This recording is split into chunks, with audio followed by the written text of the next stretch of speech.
ਖਾਲਸਾ ਵਾਹਿਗੁਰੂ ਜੀ ਕੀ ਫਤਿਹ। ਸਤਿਨਾਮ ਵਾਹਿਗੁਰੂ ਸਾਹਿਬ ਜੀ।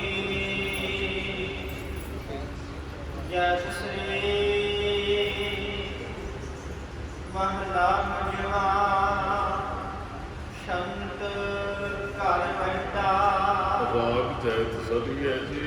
ਮਹੱਲਾ ਪ੍ਰਥਮ ਹੈ। ਗੁਰੂ ਅਰਜਨ ਸਾਹਿਬ ਮਹਾਰਾਜ ਜੀਆਂ ਦੀ ਰਸਨਾ ਤੋਂ ਉਚਾਰਨ ਕੀਤਾ ਹੋਇਆ ਪਾਵਨ ਸ਼ਬਦ ਦੇ ਸ਼ਬਦ ਰੂਪ ਦੇ ਅੰਦਰ ਇੱਕ ਪਾਵਨ ਸਲੋਕ ਘਰ ਪਹਿਲੇ ਚਰਾਗੀ ਸਿੰਘਾਂ ਨੂੰ ਬਚਾਏ ਤੇ ਗੈਣ ਕਰਨ ਦੀ ਇੱਕ ਓੰਕਾਰ ਸਤਿਗੁਰ ਪ੍ਰਸਾਦ। ਪਰਮਾਤਮਾ ਇੱਕ ਹੈ ਭਾਈ। ਉਹ ਗੁਰੂ ਸਾਹਿਬ ਦੀ ਕਿਰਪਾ ਦੁਆਰਾ ਪ੍ਰਾਪਤ ਹੁੰਦਾ ਹੈ। ਇੱਕ ਦੀ ਪ੍ਰਾਪਤੀ ਗੁਰੂ ਦੇ ਨਾਲ ਹੀ ਹੋਣੀ ਹੈ। ਗੁਰ ਪ੍ਰਸਾਦ ਗੁਰੂ ਕਿਰਪਾ ਵਰਤੇਗੀ, ਉਹ ਪਰਮਾਤਮਾ ਫਿਰ ਹਿਰਦੇ ਚੋਂ ਪ੍ਰਗਟ ਹੋ ਜਾਂਦਾ ਹੈ। ਦਰਸ਼ਨ ਪਿਆਸੇ ਦਿਨ ਸਰਾਤ। ਚਿਤਵਾ ਅਨਬਿਨ ਨੀਕ। ਜੀਵ ਨੂੰ ਇਸਤਰੀ ਕਹਿੰਦੀ ਹੈ, ਵਾਹਿਗੁਰੂ ਜੀ ਤੇਰੇ ਦਰਸ਼ਨਾਂ ਦੀ ਪਿਆਸ ਜਿਹੜੀ ਨਾ ਦਿਨ ਰਾਤ ਦੀ ਲੱਗੀ ਰਹਿੰਦੀ ਹੈ। ਚੇਤਵੋਂ ਆਦ ਡੇਢ ਨੀਤ ਡੇਢ ਰਾਤ ਅਸਲੀ ਕਾਸ ਹੈ ਕਿ ਤੇਰੇ ਦਰਸ਼ਨ ਪ੍ਰਾਪਤ ਹੋਣਗੇ। ਜਗਿਆਸੂ ਜੀਵ ਅਰਦਾਸ ਵੀ ਕਰਦਾ ਹੈ ਨਾ, ਮਿਲ ਮੇਰੇ ਪ੍ਰੀਤਮਾ ਜੀਉ ਜਾਂ ਮੇਰਾ ਮਨ ਲੋਚੈ ਹਰ ਦਿਲ ਕੋ ਕਿਉਂ ਦਰਸ਼ਨ ਪਾਈਆਂ। ਇਹ ਇੱਕ ਅੰਦਰ ਦੀ ਤੜਫ ਹੈ ਵੀ ਦਰਸ਼ਨ ਦੇਖ ਜੀਵਾਂ ਗੁਰ ਤੇਰਾ। ਗੁਰੂ ਦਾ ਅਰਥ ਵੀ ਇੱਥੇ ਰੱਬ ਹੈ ਵੀ ਕਿਸੇ ਦੇ ਅੰਦਰ ਇਹ ਤੜਫ ਪੈਦਾ ਹੋ ਜਾਏ ਕਿ ਉਸ ਵਾਹਿਗੁਰੂ ਦੇ ਦਰਸ਼ਨ ਕਰਨੇ ਹੈ। ਮੇਰਾ ਮਨ ਲੋਚੈ ਗੁਰ ਦਰਸ਼ਨ ਤਾਈ ਬਿਲਪ ਕਦੈ ਚਾਤਰਿਕ ਕੀ ਨਿਆਈ। ਅੱਗੇ ਸ਼ਬਦ ਆਉਣੇ ਨੇ ਵੀ ਇੰਨੀ ਕੀ ਇੱਛਾ ਹੈ ਜਿਵੇਂ ਚਾਤਰਿਕ ਨੂੰ ਸਵਾਰਤੀ ਬੋਧਦੀ ਹੈ। ਜਾਂ ਮੱਛੀ ਦੀ ਉਦਾਹਰਨ ਅੱਗੇ ਸਤਿਗੁਰਾਂ ਨੇ ਦਿੱਤੀ ਹੈ। ਜਿਵੇਂ ਮੱਛੀ ਪਾਣੀ ਤੋਂ ਬਗੈਰ ਨਹੀਂ ਰਹਿ ਸਕਦੀ। ਕਿਸੇ ਦੇ ਅੰਦਰ ਰੱਬ ਨੂੰ ਮਿਲਣ ਦੀ ਇੱਛਾ ਪੈਦਾ ਹੋਵੇ, ਫਿਰ ਉਹ ਕਹਿੰਦੇ ਆਪ ਸੱਜਣਾ ਹੋ ਦੇਖਾਂ ਦਰਸ਼ਨ ਤੇਰਾ ਰਾਮ ਘਰ ਆਪ ਨੜੇ ਖੜੀ ਕੱਕਾ ਮੈਂ ਮਨ ਚਾਉ ਘਨੇਰਾ ਰਾਮ। ਫਿਰ ਉਹ ਤੜਫ ਦੇ ਵਿੱਚੋਂ ਇੱਕ ਚੀਜ਼ ਨਿਕਲਦੀ ਹੈ, ਇੱਕ ਘੜੀ ਨਾ ਮਿਲਤੇ ਤਾਂ ਕਲਯੁਗ ਹੋਤਾ। ਦਰਸ਼ਨ ਪਿਆਸੀ ਦਿਨ ਸਦਾਤ। ਜੀਵ ਰੂਪੀ ਇਸਤਰੀ ਦਿਨ ਰਾਤ ਉਹਦੇ ਦਰਸ਼ਨਾਂ ਦੀ ਤਾਂਘ ਦੇ ਅੰਦਰ ਹੈ ਔਰ ਚਿੱਤ ਬੁੱਧੀ ਹੈ ਦਿਨ ਰਾਤ ਕਦੋਂ ਉਹਦੇ ਦਰਸ਼ਨ ਪ੍ਰਾਪਤ ਹੋਣਗੇ।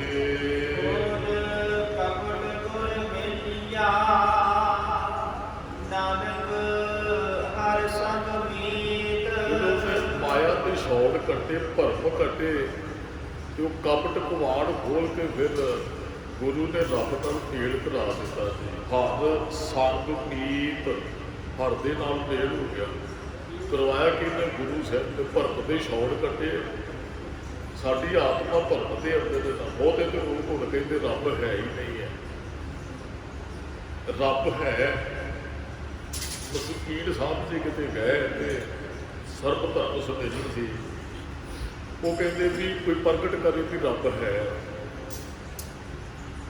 ਉਹ ਕਹਿੰਦੇ ਵਕੀਲ ਸਾਹਿਬ ਜੀ ਆਪਣੀ ਕਥਾ 'ਚ ਕਹਿੰਦੇ ਵੀ ਬੜੀ ਔਖੀ ਗੱਲ ਸੀ ਵੀ ਕਿਸੇ ਦੇ ਸਾਹਮਣੇ ਰੱਬ ਨੂੰ ਪ੍ਰਗਟ ਕਰਕੇ ਵੀ ਉਹਨੂੰ। ਤੇ ਫਿਰ ਉਹਨਾਂ ਨੇ ਬੜੇ ਵਧੀਆ ਜਿਹੜਾ ਵਿਰੋਧੀ ਬੰਦਾ ਸੀ ਨਾਸਤਕ, ਉਹ ਕਹਿੰਦਾ ਸੀ ਵੀ ਕੋਈ ਕਵੇ ਰੱਬ ਹੈ ਤੇ ਮੈਂ ਸਪਸ਼ਟ ਕਰਾਂਗਾ ਰੱਬ ਨਹੀਂ ਹੈ। ਫਿਰ ਉਹਨਾਂ ਨੇ ਕਿਹਾ ਵੀ ਤੁਸੀਂ ਦੱਸੋ ਆਪਣਾ ਬਾਪ ਬਾਰੇ। ਕਹਿੰਦਾ ਜੀ ਮੈਂ ਫਲਾਣੇ ਦਾ ਪੁੱਤਰ ਹੈ। ਕਹਿੰਦੇ ਜੀ ਸਬੂਤ। ਉਹ ਕਹਿੰਦਾ ਬਾਬੇ ਇਹੋ ਜਿਹੀਆਂ ਗੱਲਾਂ। ਉਹ ਮੁੜ ਕੇ ਫਿਰ ਉਹਦੇ ਮੱਥੇ ਤੇ ਪਸੀਨਾ ਆਇਆ। ਕਹਿੰਦਾ ਜੀ ਸਾਡਾ ਗੁਰੂ ਕਹਿੰਦਾ ਕਿ ਰੱਬ ਹੈ, ਅਸੀਂ ਗੁਰੂ ਨੂੰ ਵੀ ਰੱਬ ਮੰਨਦੇ ਹਾਂ। ਖੋਲ ਕਪਟ ਜਦੋਂ ਗੁਰੂ ਭਰਮ ਦੇ ਛੋੜ ਕੱਟ ਦਿੰਦੇ, ਕਪਟ ਕਪਾਟ ਖੁੱਲ ਜਾਂਦੇ ਆ। ਫਿਰ ਉਦੋਂ ਨਾਨਕ ਹਰ ਸੰਗ ਮੀਤ, ਹਰ ਸੰਗ ਫਿਰ ਹੋ ਜਾਂਦਾ ਜੀ। ਗੁਰੂ ਸੰਗ ਪ੍ਰਭ ਵਿਛੜਿਆ ਨੇੜੇ ਪ੍ਰਭੂ। ਫਿਰ ਉਸ ਪਰਮਾਤਮਾ ਦੇ ਦਰਸ਼ਨ ਹਰੇਕ ਘਟ ਤੋਂ, ਹਰੇਕ ਸਰੀਰ ਚੋਂ, ਹਰੇਕ ਜਗ੍ਹਾ ਹੁੰਦੇ ਹਨ। ਸੁਣ ਯਾਰ ਹਮਾਰੇ ਸੱਜਣ। ਹੇ ਮਿੱਤਰ ਗੁਰੂ ਸਾਹਿਬ ਜੀ, ਸੱਜਣ ਜੀ ਇੱਕ ਬੇਨਤੀ ਸੁਣੋ। ਇੱਕ ਕਰਮ ਬੇਨਤੀਆ। ਮੈਂ ਇੱਕ ਬੇਨਤੀ ਕਰਨ ਵਾਸਤੇ ਆਇਆ। ਵੈਸੇ ਤੇ ਸਾਰੇ ਅਸੀਂ ਗੁਰੂ ਸਾਹਿਬ ਦੇ ਅੱਗੇ ਬੇਨਤੀਆਂ ਕਰਨ ਵਾਸਤੇ ਆਏ। ਜਾਂ ਬੜੇ ਪਿਆਰੇ ਬੋਲ ਨੇ, ਸਤਿਗੁਰ ਪਾਸ ਬੇਨੰਤੀਆਂ ਮਿਲੇ ਨਾਮ ਆਧਾਰਾ, ਝੂਠਾ ਸੱਚਾ ਪਾਤਸ਼ਾਹੋ ਤਾਪ ਗਿਆ ਸੰਸਾਰ। ਸੁਣ ਯਾਦ ਹਮਾਰੇ ਸੱਜਣ ਮਿੱਤਰ ਜੀ, ਸੱਜਣ ਜੀ ਇੱਕ ਕਰੂ ਦੇ ਦਰਤੀਆਂ, ਮੈਂ ਤੁਹਾਡੇ ਅੱਗੇ ਇੱਕ ਬੇਨਤੀ ਕਰਦਾ ਹਾਂ। ਇਸ ਮੋਹਨ ਲਾਲ ਪਿਆਰੇ, ਉਸ ਮੋਹਨ ਲਾਲ ਪਿਆਰੇ ਕੋਈ ਵਾਹਿਗੁਰੂ ਦਾ ਲਖਾਇਕ ਹੈ ਜਿਹੜਾ ਮੋਹਨ ਸ਼ਬਦ ਹੈ। ਮੋਹਨ ਤੇਰੇ ਉੱਚੇ ਮੰਦਰ ਮਹਿਲ ਅਪਾਰਾ, ਮਹਾਰਾਜ ਨੇ ਸ਼ਬਦ ਉਚਾਰਨ ਕੀਤੇ ਹੈ। ਜਿਹੜਾ ਮਨ ਨੂੰ ਮੋਹ ਲੈਣ ਵਾਲਾ ਉਹ ਪ੍ਰਮਾਤਮਾ ਹੈ। ਪਾਉ ਮੇਰਾ ਕੋਈ ਅੰਤੀਆ, ਜੀਵ ਨੂੰ ਇਸਤਰੀ ਕਹਿੰਦੀ ਮੈਂ ਉਹਨੂੰ ਖੋਜਦੀ ਫਿਰਦੀ ਹੈ ਕਿ ਉਹਦੀ ਖੋਜ ਚ ਹੈ ਕਿ ਕਹਿੰਦੀ ਉਹ ਮੈਨੂੰ ਹਰੀ ਵਾਹਿਗੁਰੂ ਪਤੀ ਪ੍ਰਮਾਤਮਾ ਮਿਲ ਪਏ। ਇਸ ਦਸ ਪਿਆਰੇ ਸਿਰ ਧਰੇ ਉਤਾਰੇ, ਉਸ ਪਿਆਰੇ ਦੀ ਕੋਈ ਦੱਸ ਪਾਵੇ ਤੇ ਆਪਣਾ ਸਿਰ ਪੈ ਭੇਟਾ ਰੂਪ ਚ ਉਹਨੂੰ ਦੇ ਦਿਆ, ਜਾਂ ਉਹਨੂੰ ਦੇ ਦਿਆ ਤਾਂ ਰੱਬ ਅੱਗੇ ਆਪਣਾ ਸੀਸ ਭੇਟਾ ਕਰ ਦਿਆ। ਉਸ ਪਰਮਾਤਮਾ ਨਾਲ ਕੋਈ ਮਿਲਾਏ। ਅਸਲ ਦੇ ਅੰਦਰ ਨਾ ਇਹਦੀ ਵੀ ਇੱਕ ਕੀਮਤ ਹੈ ਵੀ ਰੱਬ ਨੂੰ ਮਹਾਰਾਜ ਨੇ 5 ਸਿੱਖਾਂ ਦੇ ਸਿਰ ਜਦੋਂ 1699 ਚ ਮੰਗੇ ਹੈ ਤੇ ਸਿੱਖਾਂ ਨੇ ਕਿਹਾ ਮਹਾਰਾਜ ਵੀ ਸਾਨੂੰ ਇਹ ਅੰਮ੍ਰਿਤ ਪ੍ਰਾਪਤ ਕਰਨ ਦੀ ਇੱਕ ਸੀਸ ਦੇਣਾ ਪਿਆ, ਤੁਸੀਂ ਕੀ ਦਿਓਗੇ? ਮਹਾਰਾਜ ਤੁਸੀਂ ਕੀਮਤ ਬੜੀ ਰੱਖੀ ਹੈ, ਸਿਰ ਦੇਣਾ ਪੈਂਦਾ ਹੈ ਗੁਰੂ ਦਾ ਪਿਆਰਾ ਬਣਨ ਦੇ ਲਈ। ਆਪ ਜੀ ਦੇ ਮਹਾਰਾਜ ਨੇ ਕਿਹਾ ਸਰਬੰਸ ਉਹ ਸਿਰ ਹੀ ਤੇ ਕੁਰਬਾਨ ਕੀਤੇ ਸੀ ਗੁਰੂ ਤੋਂ, ਰੱਬ ਨੂੰ ਤੇ ਮਿਲਣ ਦੀ ਇੱਛਾ ਸੀ। ਜਿਹੜੇ ਭਾਈ ਦਇਆ ਸਿੰਘ, ਧਰਮ ਸਿੰਘ, ਮਾਨ ਸਿੰਘ, ਹਿੰਮਤ ਸਿੰਘ ਤੇ ਮੋਹਨ ਸਿੰਘ, ਸਾਹਿਬ ਸਿੰਘ, ਉਹਨਾਂ ਨੇ ਉਹ ਸਿਰ ਹੀ ਤੇ ਭੇਟਾ ਕੀਤੇ ਸੀ। ਇਹੀ ਤੇ ਹੁਣ ਬਚਨ ਕਹੇ ਗਏ ਨੇ ਕਿ ਜੇ ਤੂੰ ਬਖਸ਼ਿਸ਼ ਵਰਤਾਏ ਮੈਂ ਆਪਣਾ ਸਿਰ ਵੱਢ ਕੇ ਭੇਟਾ ਦੇਣ ਲਈ ਤਿਆਰ ਹਾਂ। ਇੱਕ ਭੋਰੀ ਦਰਸ਼ਨ ਦੀਜੈ, ਬਸ ਇੱਕ ਭੋਰੀ ਦਰਸ਼ਨ ਦੇ ਦਿਓ, ਬਹੁਤੀ ਨਹੀਂ ਵੀ ਸਦਾ ਰੱਬ ਦੇ ਨਾਲ ਮਿਲਣਾ ਹੈ। ਬਸ ਇੰਨੀ ਕੋਈ ਵਾਹਿਗੁਰੂ ਕਿਰਪਾ ਕਰੇ ਤੇ ਉਹ ਰਤੀ ਭਰ ਵੀ ਕਿਤੇ ਦਰਸ਼ਨ ਹੁੰਦਾ। ਵੈਸੇ ਤਾਂ ਕਹਿੰਦੇ ਇੱਕ ਜਗਿਆਸੂ ਦਾ ਉਹਨੇ ਰੱਬ ਦੇ ਦਰਸ਼ਨਾਂ ਦੀ ਬੜੀ ਇੱਛਾ ਰੱਖੀ ਤੇ ਉਹ ਰੱਬ ਦੇ ਦਰਸ਼ਨ ਕਰ। ਵੈਸੇ ਰੱਬ ਕਿਸੇ ਜਗ੍ਹਾ 'ਚ ਨਹੀਂ ਰਹਿੰਦਾ, ਕਿਸੇ ਕਮਰੇ 'ਚ ਨਹੀਂ ਰਹਿੰਦਾ, ਪਰ ਕਈ ਵਾਰੀ ਆਪਾਂ ਮਹਾਰਾਜ ਦੇ ਸ਼ਬਦ ਆਏ ਨਾ, ਸੋ ਦਰ ਤੇਰਾ ਕਿਹਾ ਸੋ ਘਰ ਕਿਹਾ ਜੇ ਤੂੰ ਕਹੇ ਸਰਬ ਸੰਭਾਲੇ। ਜਦੋਂ ਇਹ ਸ਼ਬਦ ਵੀ ਐਂ ਲੱਗਦਾ ਰੱਬ ਕਿਸੇ ਦੂਰ ਵਿੱਚ ਬੈਠਾ ਹੈ ਵੀ ਜਿੱਥੇ ਸਾਰਿਆਂ ਦੀ ਸੰਭਾਲ ਕਰਦਾ। ਰੱਬ ਸਾਰਿਆਂ 'ਚ ਰਹਿੰਦਾ, ਹਰੇਕ ਜਗ੍ਹਾ ਤੇ। ਉਹ ਕਹਿੰਦੇ ਕਿਸੇ ਜਗਿਆਸੂ ਨੇ ਬੜਾ ਚਿਰ ਰੱਬ ਦੇ ਦਰਸ਼ਨਾਂ ਦਾ ਇੰਤਜ਼ਾਰ ਕੀਤਾ। ਰੱਬ ਨੇ ਕਿਹਾ ਆ ਜਾ ਵੀ ਮੈਂ ਤੈਨੂੰ ਦਰਸ਼ਨ ਦੇਣ ਲਈ ਤਿਆਰ ਹਾਂ। ਇਹ ਰੱਬ ਕਿਤੇ ਚੁਬਾਰੇ 'ਚ ਬੈਠਾ ਨਹੀਂ, ਸਿਰਫ ਸਮਝਣ ਵਾਸਤੇ ਹੀ ਹੈ। ਉਹ ਜਗਿਆਸੂ ਚੜ੍ਹ ਜਾਂਦਾ ਹੈ। ਰੱਬ ਕਹਿੰਦਾ ਵੀ ਆ ਹੀ ਬਾਹਰੋਂ ਦਰਵਾਜ਼ਾ ਵੀ ਖੜਕਾਉਂਦਾ। ਰੱਬ ਜੀ ਕਹਿੰਦੇ ਵੀ ਦਰਵਾਜ਼ਾ ਖੁੱਲ੍ਹਾ ਹੀ ਆ ਜਾਓ ਅੰਦਰ। ਦਰਵਾਜ਼ਾ ਖੋਲ੍ਹਣ ਲੱਗਦੇ ਫਿਰ ਬਾਹਰੋਂ ਕੁੰਡੀ ਲਾ ਦਿੰਦਾ। ਉਹ ਰੱਬ ਇੰਤਜ਼ਾਰ ਕਰਦਾ, ਕਹਿੰਦਾ ਵੀ ਇਹਦੇ ਮਿਲਣਾ ਆਇਆ ਤੇ ਅੰਦਰ ਹੀ ਨਹੀਂ ਪਹੁੰਚਿਆ। ਉਹ ਫਿਰ ਉਹ ਪੌੜੀਆਂ ਉਤਰਦਾ ਤੇ ਰੱਬ ਨੇ ਬਾਹਰ ਆ ਕੇ ਕਹਿੰਦਾ ਵੀ ਤੂੰ ਤੇ ਮਿਲਣਾ ਹੈ। ਕਹਿੰਦਾ ਨਹੀਂ ਨਹੀਂ ਮੈਂ ਨਹੀਂ ਮਿਲਣਾ ਹੈ। ਕਹਿੰਦਾ ਜਿਹੜੀ ਤੇਰੇ ਮਿਲਣ ਦੀ ਉਹ ਵੇਟ ਦੇ ਵਿੱਚ ਜਿਹੜਾ ਆਨੰਦ ਹੈ ਨਾ, ਸ਼ਾਇਦ ਤੇਰੇ ਦਰਸ਼ਨ ਕੀਤਿਆਂ ਮੈਨੂੰ ਆਨੰਦ ਨਾ ਪ੍ਰਾਪਤ ਹੋ। ਜਿੰਨਾ ਆਨੰਦ ਮੈਨੂੰ ਤੇਰੇ ਦਰਸ਼ਨ ਕਰਨੇ ਆ ਇਹ ਸੋਚ ਕੇ ਆਉਂਦਾ। ਕਈ ਵਾਰੀ ਨਾ ਰੱਬ ਦੇ ਅੰਦਰ ਬਹੁਤ ਗੁਣ ਨੇ। ਰੱਬ ਬਾਰੇ ਜੋ ਅਸੀਂ ਸੁਣਿਆ ਨਾ, ਤੁਸੀਂ ਕਦੇ ਮਿਲੇ ਹੋ ਰੱਬ ਨੂੰ ਉਸ ਤੋਂ ਵੱਧ ਪਾਓਗੇ ਤਾਂ ਗੁਰੂ ਸਾਹਿਬ ਬਾਰੇ। ਇੱਕ ਸ਼ਬਦ ਸਾਰਿਆਂ ਨੂੰ ਯਾਦ ਹੈ, ਜੈਸਾ ਸਤਿਗੁਰ ਸੁਣੀ ਦਾ ਤੈਸੂ ਹੀ ਮੈਂ। ਡੀਡ ਕਿਸੇ ਨੇ ਸੁਣਿਆ ਗੁਰੂ ਇਹੋ ਜਿਹਾ, ਸਿਰਫ ਸੁਣਿਆ ਸੀ ਤੇ ਸੁਣ ਕੇ ਦਰਸ਼ਨ ਕਰਨ ਆ ਗਿਆ। ਤੈਸੂ ਹੀ ਮੈਂ, ਜਿਹੋ ਜਿਹਾ ਸੁਣਿਆ ਸੀ ਉਹੋ ਜਿਹਾ ਫਿਰ ਵੇਖ ਲਿਆ ਰੱਬ ਨੂੰ। ਗੁਰੂ ਤੇ ਰੱਬ ਦੇ ਗੁਣ ਅਸੀਂ ਬਿਆਨ ਨਹੀਂ ਕਰ ਸਕਦੇ ਹਾਂ। ਜੋ ਅਸੀਂ ਸੁਣਿਆ ਉਸ ਤੋਂ ਵੱਧ ਹੈ ਗੁਰੂ 'ਚ ਗੁਣ, ਉਸ ਤੋਂ ਵੱਧ ਰੱਬ 'ਚ ਗੁਣ। ਪਰ ਇੱਥੇ ਬੋਲਦੇ ਜੈਸਾ ਸਤਿਗੁਰ ਸੁਣੀ ਦਾ ਤੈਸੋ ਹੀ ਮੈਂ, ਡੀਠ ਵਿਛੜਿਆ ਮੇਲੇ ਪ੍ਰਭੂ ਹਰ ਦਰਗਹਿ ਕਾ ਵਸੀਲ। ਕਿਸੇ ਬੰਦੇ ਬਾਰੇ ਤੁਸੀਂ ਸੁਣਿਓ, ਉਹ ਬੰਦਾ ਬੜਾ ਚੰਗਾ ਹੈ। ਮੰਨ ਲਓ ਕਈ ਵਾਰੀ ਨਾ ਆਹ ਸੋਸ਼ਲ ਮੀਡੀਆ ਦਾ ਜ਼ਮਾਨਾ, ਕਿਸੇ ਨਾ ਬੰਦੇ ਦੀ ਬੜੀ ਉਸਤਤ ਕਰਦੇ ਆ ਤੇ ਇਹਦਾ ਬੈਕਗਰਾਉਂਡ ਬੜਾ ਗਰੀਬ ਹੈ, ਬੜਾ ਉਹ ਤੁਸੀਂ ਮਿਲਣ ਜਾਓ ਤੁਹਾਨੂੰ 50 ਬੰਦਿਆਂ ਵਿੱਚ ਦੀ ਲੰਘ ਕੇ ਉਹਦੇ ਕੋਲ ਜਾਣਾ ਪਏਗਾ। ਤੁਸੀਂ ਸੁਣਿਆ ਹੈ ਕਿ ਉਹ ਮਿਲਦਾ ਬੜੀ ਛੇਤੀ, ਉਹਦੇ ਗਰੀਬ ਪਰਿਵਾਰ ਤੋਂ ਉਹਦੇ ਸਾਰਿਆਂ ਨੂੰ ਐਂ ਜਦੋਂ ਮਿਲਣ ਜਾਓਗੇ ਤੁਹਾਨੂੰ ਉਹਨਾਂ ਨੇ ਮਿਲ ਨਹੀਂ ਦੇਣਾ। ਸੁਣਿਆ ਸੀ ਉਹ ਇਹੋ ਜਿਹਾ, ਪਰ ਉਹ ਇਹੋ ਜਿਹਾ ਨਹੀਂ ਸੀ ਜਿਹੋ ਜਿਹਾ ਇਹ ਸੁਣਿਆ। ਜਿਹੋ ਜਿਹਾ ਉਹਨੂੰ ਪੇਸ਼ ਕੀਤਾ ਗਿਆ ਨਾ ਉਹੋ ਜਿਹਾ ਨਹੀਂ ਸੀ। ਉਹਦੇ ਨਾਲ ਉਹ ਕਈ ਐਕਟਿੰਗ ਜੀ ਜ਼ਿਆਦਾ ਕਰਦੇ ਹੈ, ਜਿਵੇਂ ਬੜੇ ਗਰੀਬ ਪਰਿਵਾਰ ਤੋਂ ਅਸੀਂ ਉਹ ਰੋਟੀਆਂ ਵੀ ਪਕਾਉਂਦੇ ਨੇ, ਆਪਣੇ ਆਪ ਨੂੰ ਵਿਖਾ ਦਿੰਦੇ ਹੈ। ਉਹ ਹੋਰ ਕੁਝ ਵੀ ਇਹੋ ਕੁਝ ਤਾਂ ਤੁਸੀਂ ਜਾਓਗੇ ਉਹ ਇਹੋ ਜਿਹਾ ਕੁਝ ਹੁੰਦਾ ਨਹੀਂ ਹੈ। ਉਹ ਜਿਹੜੇ ਜਗਿਆਸੂ ਨੇ ਕਿਹਾ ਜੀ ਰੱਬ ਜੀ ਤੇਰੇ ਦਰਸ਼ਨਾਂ ਦੀ ਵੇਟ 'ਚ ਜਿੰਨਾ ਆਨੰਦ ਹੈ ਨਾ ਉਹਨਾਂ ਸ਼ਾਇਦ ਤੇਰੇ ਦਰਸ਼ਨ ਕਰਕੇ ਮੈਨੂੰ ਪ੍ਰਾਪਤ ਨਾ ਹੋ। ਇਸ ਕਰਕੇ ਮੈਂ ਚਾਹੁੰਦਾ ਹੋਰ ਤੇਰੀ ਅਜੇ ਵੇਟ ਕਰਾਂ, ਤੈਨੂੰ ਮਿਲਣਾ ਨਹੀਂ ਹੈ। ਇਹ ਕਿਸੇ ਦੀ ਭਾਵਨਾ ਹੋ ਸਕਦੀ ਹੈ।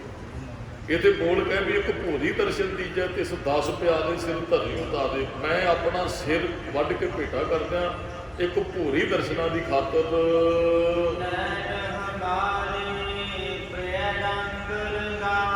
ਸਾਡੇ ਜਿਹੜੇ ਨੈਣ ਨੇ ਨਾ, ਨੈਣ ਅੱਖਾਂ ਨੂੰ ਕਹਿੰਦੇ ਆ, ਨੇਤਰਾਂ ਨੂੰ, ਉਹ ਹਮਾਰੇ ਹਿੰਦ ਦਾ ਸ਼ਬਦ ਵੀ ਸਾਡੇ ਜਿਹੜੇ ਨੇਤਰ ਨੇ ਪ੍ਰਿਯ ਰੰਗ ਰੰਗਾਰੇ, ਪ੍ਰਿਯ ਦੇ ਰੰਗ 'ਚ ਰੰਗੇ ਹੋਏ।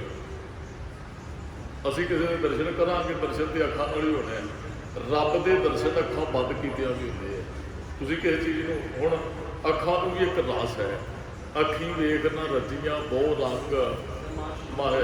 ਕਿਸੇ ਨੇ ਵਿਆਹ ਦੇ ਕਹਿੰਦਾ ਵਿਆਹ ਵੇਖਾਂਗੇ, ਫਲਾਣੇ ਥਾਂ ਤੇ ਜਾਣਾ ਵੀ ਆਹ ਚੀਜ਼ ਵੇਖਣ ਚੱਲੀਏ। ਕੋਈ ਜਾਂਦਾ ਫਲਾਣੇ ਥਾਂ ਤੇ ਜਾਂਦਾ, ਉਹ ਮਹਾਰਾਜ ਕਹਿੰਦੇ ਇਹ ਰੱਬ ਤਮਾਸ਼ੇ ਵੇਖ ਕੇ। ਪਰ ਕਹਿੰਦੇ ਨੇਤਰਾਂ ਦੇ ਅੰਦਰ ਰੱਬ ਦੇ ਦਰਸ਼ਨਾਂ ਦੀ ਇੱਛਾ ਪੈਦਾ ਹੋਵੇ, ਫਿਰ ਤੇ ਬੜੀ ਵੱਡੀ ਗੱਲ। ਫਿਰ ਤਾਂ ਰੱਬ ਨੂੰ ਹੀ ਲੱਭਣਗੇ ਨਾ, ਲੈਣ ਨੇਤਰ ਰੱਬ ਨੂੰ ਹੀ ਲੱਭਣਗੇ ਨਾ। ਤੇ ਜੇ ਹੋਰ ਕੁਝ ਵੇਖਣ ਦੀ ਇੱਛਾ ਤੇ ਬੰਦਾ ਤੁਰਿਆ ਫਿਰਦਾ, ਫਲਾਣੀ ਚੀਜ਼ ਵੀ ਵੇਖਣੀ ਹੈ, ਫਲਾਣੀ ਚੀਜ਼ ਵੀ ਵੇਖਣੀ ਹੈ।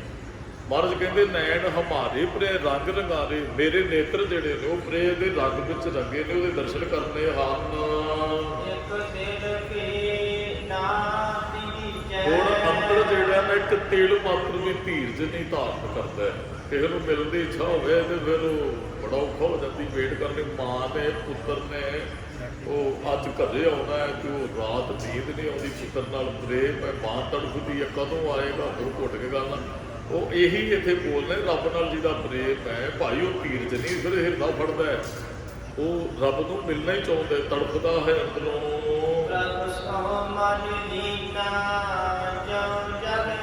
ਹੁਣ ਤੇ ਇੰਨਾ ਮਨ ਰੱਬ ਨਾਲ ਜੁੜ ਗਿਆ ਜਿਵੇਂ ਮੱਛੀ ਦਾ ਪਾਣੀ ਦੇ ਨਾਲ ਜੁੜਿਆ। ਜਿਉਂ ਮਛਲੀ ਬੇੜ ਪਾਣੀ ਹੈ ਕਿਉਂ ਜੀਵਨ ਪਾਵੈ। ਪਾਣੀ ਤੋਂ ਬਗੈਰ ਮੱਛੀ ਨਹੀਂ ਬਚਦੀ, ਹੁਣ ਤੇ ਦਰਸ਼ਨਾਂ ਤੋਂ ਬਗੈਰ ਮੌਤ ਹੋ ਜਾਂਦੀ ਹੈ।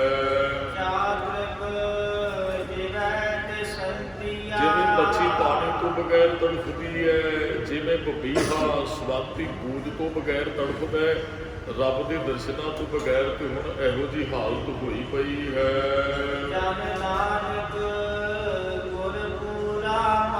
ਹਾਂ ਭਾਈ, ਜਿਨ੍ਹਾਂ ਨੇ ਪੂਰਾ ਗੁਰੂ ਪਾ ਲਿਆ, ਰੱਬ ਦੇ ਦਰਸ਼ਨ ਗੁਰਮੁਖੋਂ ਪੂਰੇ ਗੁਰੂ ਨੇ ਕਰਾਉਣੇ ਆ। ਅਧੂਰਾ ਤੇ ਆਪ ਡੁੱਬੇ ਚੌ ਭੇਦ ਮੈਂ ਚੇਲੇ ਦੀਏ ਬਹਾਏ। ਗੁਰ ਪੂਰਾ ਭੇਟਿਓ ਵਡਭਾਗੀ, ਵੱਡੇ ਭਾਗ ਭੇਟੇ ਗੁਰਦੇਵਾ। ਗੁਰ ਪੂਰੇ ਮੇਰੀ ਰਾਖ ਲਈ, ਅੰਮ੍ਰਿਤ ਨਾਮ ਹਿਰਦੈ ਮਹਿ ਤੋਂ ਜਨਮ ਜਨਮ ਕੀ ਮੈਲ ਗਈ। ਪੂਰਾ ਗੁਰੂ ਮਿਲਿਆ ਵੀ ਕਿਸੇ ਦੇ ਭਾਗ ਚੰਗੇ ਹੋ ਕੇ ਉਹਨੂੰ ਮਿਲਦਾ ਹੈ। ਘਾਟ ਨੇ ਜਿਹੜੇ ਪੂਰੇ ਗੁਰੂ ਨੂੰ ਮਿਲਦੇ ਨੇ, ਤੇ ਐਕਟਰਾਂ ਦੇ ਪਿੱਛੇ ਹੀ ਦੌੜਦੇ ਨੇ। ਗੁਰੂ ਵੀ ਹੁਣ ਐਕਟਰ ਬਣੇ ਹੋਏ ਨੇ ਤੇ ਐਕਟਰਾਂ ਦੇ ਪਿੱਛੇ ਹੀ ਬੰਦੇ ਭੱਜੇ ਫਿਰਦੇ ਆ। ਮਹਾਰਾਜ ਕਹਿੰਦੇ ਜਦੋਂ ਪੂਰਾ ਗੁਰੂ ਮਿਲ ਜਾਂਦਾ ਸਗਲੀ ਤਿਖਾ ਬੁਝਦੀਆਂ, ਜਿਹੜੀ ਸਾਰੀ ਤ੍ਰੇਹ ਹੈ ਨਾ ਪਿਆਸ ਹੈ, ਜਦੋਂ ਪੂਰਾ ਮਿਲ ਜਾਂਦਾ ਭਾਈ ਬੁਝ ਜਾਂਦੀ, ਮਿਟ ਜਾਂਦੀ ਹੈ। ਹੇ ਸਖੀ ਸਹੇਲਿਓ, ਹੇ ਯਾਦ ਦੇ ਪ੍ਰੇ ਹੱਬੇ ਸਖੀਆਂ, ਸਾਰੀਆਂ ਸਖੀਆਂ ਜਿੰਨੀਆਂ ਵੀ ਸਹੇਲੀਆਂ ਹਨ। ਕਹਿੰਦੇ ਮੈਂ ਤੇ ਨਾ ਕਿਸੇ ਵਰਗੀ ਵੀ ਨਹੀਂ ਹੈ। ਆਹ ਤੇ ਸਹੇਲੀਆਂ ਰੋਜ਼ ਕਥਾ ਸੁਣਨ ਆਉਂਦੀਆਂ, ਆਹ ਤੇ ਸਹੇਲੀ ਨੇ 5 ਬਾਣੀਆਂ ਇਕੱਠ ਕਰ ਲਈਆਂ, ਇਹ ਤੇ 7 ਬਾਣੀਆਂ, ਇਹ ਤੇ ਭੈਣ ਸਹਿਜ ਪਾਠ ਕਰ ਲੈਂਦੀ ਹੈ। ਮੈਂ ਤੇ ਇਹਨਾਂ ਚੋਂ ਕਿਸੇ ਵਰਗੀ ਵੀ ਨਹੀਂ ਹੈ। ਸੰਗਤ ਚ ਆਉਣ ਦਾ ਲਾਭ ਹੈ ਸੰਗਤ ਦੀ।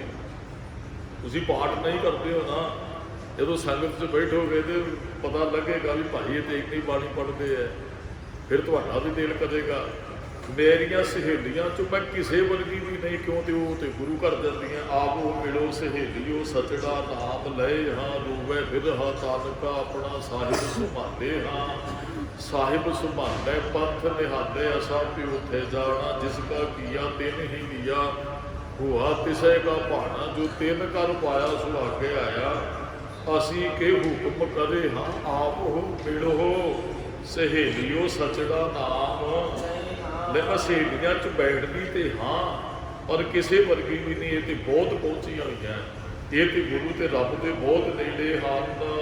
ਯਾਰ ਵੇ ਇੱਕ ਦੂ ਇੱਕ ਚਾੜੈ ਇਸ ਹਿੱਕ ਜੋ ਇੱਥੇ ਤੇ ਹਿੱਕ ਦੂ ਹਿੱਕ ਚਾੜੇ ਇਸ ਤੇ ਇੱਕ ਤੋਂ ਇੱਕ ਵੱਧ ਹੈ। ਕੋਈ ਇੰਨੇ ਪਾਠ ਕਰਦੀ ਹੈ ਸਹੇਲੀ, ਕੋਈ ਇੰਨੇ ਪਾਠ ਕਰਦੀ ਹੈ, ਮੇਰੇ ਕੋਲ ਤੇ ਕੁਝ ਵੀ ਨਹੀਂ। ਕਿਸ ਜਗੇਆ ਕਹਿੰਦੇ ਉਹਨਾਂ ਦੇ ਅੰਦਰ ਕੋਈ ਰੱਬ ਉਹਨਾਂ ਨੂੰ ਚੇਤੇ ਹੈ, ਮੈਂ ਤੇ ਉਹਨਾਂ ਦੀ ਬਰਾਬਰੀ ਕਿਵੇਂ ਕਰ ਸਕਦੀ ਹਾਂ।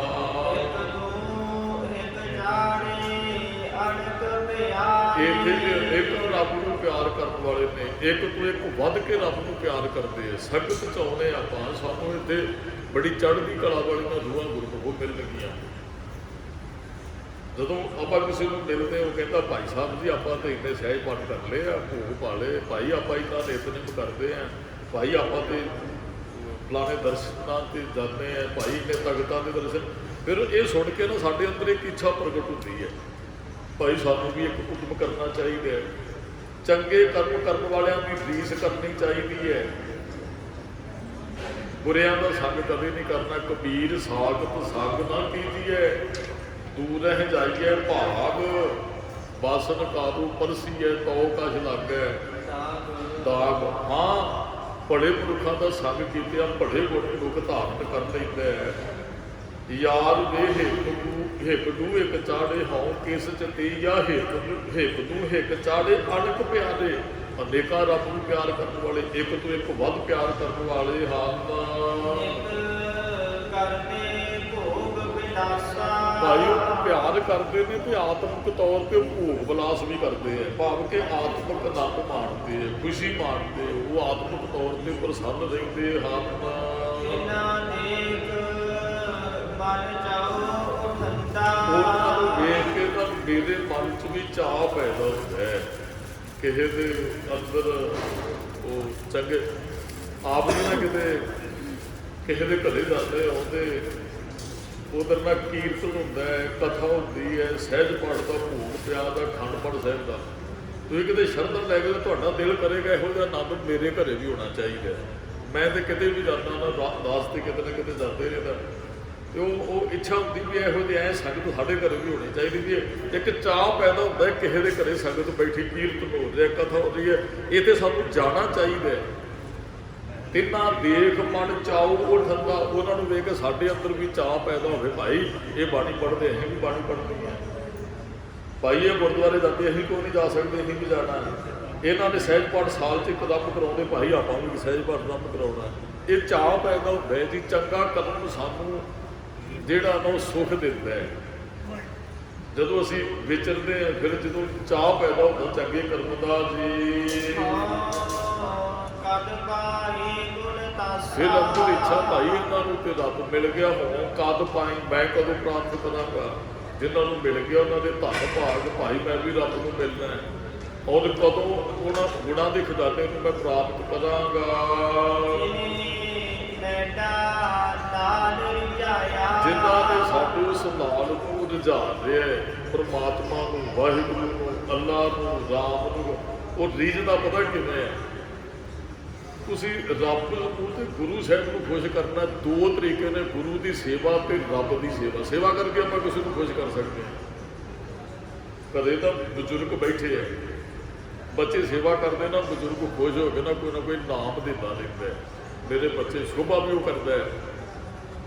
ਜਿੱਥੇ ਅਸੀਂ ਗੁਰੂ ਸਾਹਿਬ ਦੀ ਵਡਿਆਈ ਕਰਦੇ, ਤੁਹਾਡੇ ਤੋਂ ਗੁਣ ਚੱਕੇ ਉਹਨੂੰ ਗੁਰੂ ਵੀ ਤੁਹਾਡੀ ਵਡਿਆਈ ਕਰੇਗਾ। ਆਪਣੇ ਵਾਸਤੇ ਨੇ ਮਹਾਰਾਜ ਨੇ ਕਿਹਾ, ਧੰਨ ਧੰਨ ਧੰਨ ਜਨ ਆਇਆ ਜਿਸ ਪ੍ਰਸਾਦ ਸਭ ਜਗਤ ਦਾ। ਜਿਹੜਾ ਚੰਗਾ ਮਹਾਂਪੁਰਖ ਹੈ ਉਹਦਾ ਆਇਆ ਵੀ ਧੰਨ ਹੈ, ਤੇ ਜਿਹਦੀ ਕਿਰਪਾ ਨਾਲ ਹੋਰ ਵੀ ਜਗਤ ਧੰਨ ਰਿਹਾ। ਸਾਨੂੰ ਤੇ ਮਹਾਰਾਜ ਨੇ ਵਡਿਆਈ ਦਿੱਤੀ ਹੈ। ਗੁਰੂ ਵੀ ਉਹਦੀ ਸ਼ੋਭਾ ਕਰਦਾ ਜਿਹੜਾ ਸੱਚ ਦੇ ਮਾਰਗ ਤੇ ਚੱਲਦਾ ਹੈ। ਗੁਰੂ ਸਾਹਿਬ ਨੇ ਫਿਰ ਸ਼ਬਦ ਵਰਤੇ ਹੈ, ਜਨਮ ਮਰਨ ਦੋਹੂ ਮੈਂ ਨਾਹੀ ਜਨ ਪਾਰੋਪਕਾਰੀ। ਇਹ ਗੁਰੂ ਸਾਹਿਬ ਜੀ ਸਾਡੀ ਸ਼ੋਭਾ ਕਰ ਰਹੇ ਹੈ, ਜਿਹੜੇ ਜਨ ਪਾਰੋਪਕਾਰੀ ਬਣ ਗਏ ਉਹਨਾਂ ਦੀ ਸ਼ੋਭਾ ਕਰ ਰਹੇ ਹੈ। ਜੇ ਆਪ ਜੀ ਗੁਰੂ ਸਾਹਿਬ ਦੀ ਵਡਿਆਈ ਕਰਦੇ ਹੋ ਤੇ ਗੁਰੂ ਸਾਹਿਬ ਜੀ ਵੀ ਤੁਹਾਡੀ ਵਡਿਆਈ ਕਰਦੇ ਆ। ਤੇ ਚੰਗਾ ਕੰਮ ਸਾਡੇ ਬਜ਼ੁਰਗ ਕਹਿੰਦੇ ਹਨ, ਕੰਮ ਆਪਣਾ ਤੇ ਸ਼ੋਭਾ ਲੋਕਾਂ ਦੀ। ਕੰਮ ਆਪਣਾ ਹੀ ਕਰਨਾ ਹੁੰਦਾ ਹੈ। ਲੋਕ ਚੰਗਾ ਕਹਿੰਦੇ ਭਾਈ ਉਹ ਵੇਖੋ ਫਲਾਣੇ ਦੇ ਪੁੱਤਰ ਕਾਮਯਾਬ ਹੋ ਗਏ, ਭਾਈ ਉਹਦੇ ਸਾਰਾ ਪਰਿਵਾਰ ਅੰਮ੍ਰਿਤ ਛਕ ਗਿਆ, ਵੀ ਉਹਦੇ ਰੋਜ਼ਾਨਾ ਗੁਰਦੁਆਰੇ। ਤੁਸੀਂ ਕਿਸੇ ਨੂੰ ਕਿਹਾ ਥੋੜੀ ਸਾਡੀ ਉਸਤਤ ਕਰੋ, ਤੁਹਾਡੇ ਕਰਮ ਵੇਖ ਕੇ ਲੋਕ ਤੁਹਾਡੀ ਉਸਤਤ ਕਰਦੇ ਆ। ਪਿੰਡ ਚੋਂ ਤੁਹਾਡੀ ਗੱਡੀ ਨਿਕਲਦੀ ਨਾ ਜਾਪਨੀ ਸਾਹਿਬ ਨੂੰ, ਤੇ ਲੋਕ ਗੱਲਾਂ ਤੇ ਕਰਦੇ ਹੋਣਗੇ ਭਾਈ ਉਹ ਰੋਜ਼ ਜਾਂਦੇ ਜੇ ਗੁਰਦੁਆਰੇ। ਉਹ ਵਡਿਆਈ ਤੁਹਾਡੀ ਹੋਣੀ ਹੈ, ਤੇ ਗੁਰੂ ਸਾਹਿਬ ਦੀ ਤੁਹਾਡੀ ਸ਼ੋਭਾ ਆਉਂਦਿਆਂ ਨੂੰ ਕਰਨਗੇ। ਕਹਿੰਦੇ ਆ ਗਏ ਭਾਈ, ਆਏ ਪਿੰਡ ਗੁਰਸਿੱਖ, ਆਏ ਪਿੰਡ ਤੂੰ ਮੇਰੇ ਗੁਰੂ ਕੇ ਕਰ। ਮਹਾਰਾਜ ਨੂੰ ਕੋਈ ਪੁੱਛੇਗਾ ਮਹਾਰਾਜ ਦੇ ਕਿੰਨਾ ਕੁ, ਮਹਾਰਾਜ ਕਹਿੰਦੇ ਰੋਜ਼ ਆਉਂਦੇ ਨੇ ਮੇਰੇ ਕੋਲ। ਤੇ ਗੁਰੂ ਸਾਹਿਬ ਨੂੰ ਕੋਈ ਪੁੱਛੇਗਾ ਮਹਾਰਾਜ ਕਿੰਨਾ ਕੁ ਪਿਆਰ ਕਰਦੇ। ਜੇ ਅਸੀਂ ਪਿਆਰ ਕਰਦੇ, ਗੁਰੂ ਸਾਹਿਬ ਨੂੰ ਦੱਸਣਗੇ ਮੇਰੇ ਨਾਲ ਬਹੁਤ ਪਿਆਰ ਕਰਦੇ ਆ। ਇਹ ਤਾਂ ਰਿਸ਼ਤੇਦਾਰੀ ਚ ਨਹੀਂ ਜਾਂਦੇ ਮੇਰੇ ਕੋਲ ਆਉਣ ਕਰਕੇ। ਕਈ ਹੈਗੇ ਨੇ ਇਹੋ ਜਿਹੇ ਸਰੀਰ, ਕਹਿੰਦੇ ਜੀ ਰਾਤ ਨੂੰ ਵਾਪਸ ਆਈ ਤਾਂ ਸਵੇਰੇ ਕਥਾ ਸੁਣਨੀ ਹੈ, ਤੇ ਰਿਸ਼ਤੇਦਾਰੀ 'ਚ ਨਹੀਂ ਰਹਿੰਦਾ। ਹੁਣ ਗੁਰੂ ਸਾਹਿਬ ਜੀ ਫਿਕਰ ਨਾ ਕਰਦੇ ਹੋਣਗੇ ਵੀ ਇਹ ਤੇ ਰਿਸ਼ਤੇਦਾਰੀ 'ਚ ਨਹੀਂ ਰਹਿੰਦਾ ਮੈਨੂੰ ਮਿਲਣ ਕਰਕੇ। ਪਿਆਰ ਕਰੀਏ ਤੇ ਸਹੀ ਗੁਰੂ ਸਾਹਿਬ ਦੇ ਨਾਲ। ਭਾਈ ਸਾਹਿਬ ਨੇ ਕਿਹਾ ਇੱਕ ਗੁਣਾ ਕਰੋਗੇ ਤੇ ਹਜ਼ਾਰਾਂ ਗੁਣਾ ਕੋ ਮਿਲੇਗਾ। ਚਰਨ ਸਰਨ ਗੁਰ ਏਕ ਪੈਂਡਾ ਜਾਏ ਚੱਲ, ਸਤਿਗੁਰ ਕੋਟ ਪੈਂਡਾ ਆਗੇ ਹੋਏ ਨੇ। ਤੇ ਥੋੜਾ ਜਿਹਾ ਪਿਆਰ ਕਰੋ, ਅੱਗੋਂ ਕਰੋੜਾਂ ਗੁਣਾ ਵੱਧ ਗੁਰੂ ਪਿਆਰ ਕਰਦੇ। ਜਿੰਨੀ ਪੈਂਡਾ ਨਾਲ ਰਿਝਾਇਆ, ਜਿਨ੍ਹਾਂ ਨੇ ਗੁਰੂ ਤੇ ਰੱਬ ਨੂੰ ਪ੍ਰਸੰਨ ਕਰਨਾ। ਤਰੀਕੇ ਦੋ ਹੀ ਨੇ ਗੁਰੂ ਤੇ ਰੱਬ ਨੂੰ ਪ੍ਰਸੰਨ ਕਰਨ ਦੇ, ਬਸ ਉਹਦੀ ਸੇਵਾ ਚ। ਰੱਬ ਦੀ ਸੇਵਾ ਪੂਜਾ ਕੀਚੇ ਨਾਮ ਧਿਆਈਏ, ਬਿਨ ਨਾਵੇ ਪੂਜਨ ਹੋਏ। ਤੇ ਗੁਰ ਕੀ ਟਹਿਲ ਗੁਰੂ ਕੀ ਸੇਵਾ, ਗੁਰ ਕੀ ਆਗਿਆ ਪਾਣੀ, ਦੋ ਕਰਮ ਕਰ ਲਈਏ। ਗੁਰੂ ਖੁਸ਼ ਹੈ, ਪ੍ਰਸੰਨ ਹੈ, ਥਾਪੜਾ ਵੀ ਦੇਵੇਗਾ, ਸ਼ਾਬਾਸ਼ੀ ਦੇਵੇਗਾ, ਔਰ ਨਾਮ ਵੀ ਦੇਵੇਗਾ, ਝੋਲੀ ਵੀ ਭਰੇਗਾ, ਮਿਲਦਾ ਵੀ ਸਭ ਕੁਝ ਹੈ। ਜਿੰਨੀ ਪੈਂਡਾ ਲਾਲ, ਜਿਨ੍ਹਾਂ ਨੇ ਲਾਲ ਨੂੰ ਗੁਰੂ ਤੇ ਰੱਬ ਨੂੰ ਪ੍ਰਸੰਨ ਕਰ ਲਿਆ ਜੀ। ਤੇ ਸਾਗੇ ਮਨ ਦੇ, ਮੈਂ ਉਹਨਾਂ ਦੇ ਅੱਗੇ ਆਪਣਾ ਮਨ ਭੇਟਾ ਕਰਦਾ ਹੈ। ਕਈ ਵਾਰੀ ਨਾ ਆਪ ਸੰਗਤ ਜੀ ਆਉਂਦੇ ਹੋ, ਗ੍ਰੰਥੀ ਸਿੰਘ ਤੋਂ ਅਰਦਾਸ ਕਰਾਉਂਦੇ ਹੋ। ਇੱਛਾ ਪਤਾ ਕੀ ਹੈ ਵੀ ਗ੍ਰੰਥੀ ਸਿੰਘ ਨੇੜੇ ਰਹਿੰਦੇ ਹੋ ਗੁਰੂ ਸਾਹਿਬ ਦੇ। ਇਹਦਾ ਮਤਲਬ ਤੁਹਾਡੇ ਮਨ 'ਚ ਹੈ ਵੀ ਗ੍ਰੰਥੀ ਸਿੰਘ ਦੇ ਪ੍ਰਸੰਨ ਹੈ ਗੁਰੂ ਸਾਹਿਬ ਜੀ, ਤਾਂ ਇਹਦੇ ਕੋਲ ਬਿਠਾਉਂਦਾ ਉਹਨੂੰ ਵੀ ਇਹ ਕੁਝ ਕਹਿਣ ਸਾਡੇ ਵਾਸਤੇ, ਫਿਰ ਸਾਡੀ ਗੱਲ ਮਹਾਰਾਜ ਤੱਕ ਪਹੁੰਚੇਗੀ। ਇੱਛਾ ਹੈ ਨਾ, ਬਸ ਆਹੀ ਅਰਥ ਨੇ ਇਹਦੇ ਵੀ ਜਿਹੜੇ ਗੁਰੂ ਸਾਹਿਬ ਦੇ ਨੇੜੇ ਹੈ ਉਹਨਾਂ ਨੂੰ ਆਪਣਾ ਮਨ ਭੇਟਾ ਕਰਦੇ। ਜੀਵ ਨੂੰ ਇਸਤਰੀ ਕਹਿੰਦੀ ਹੈ ਮੇਰੇ ਤੇ ਵੀ ਕਿਤੇ ਗੁਰੂ ਰੱਬ ਪ੍ਰਸੰਨ ਹੋ ਜਾਣ।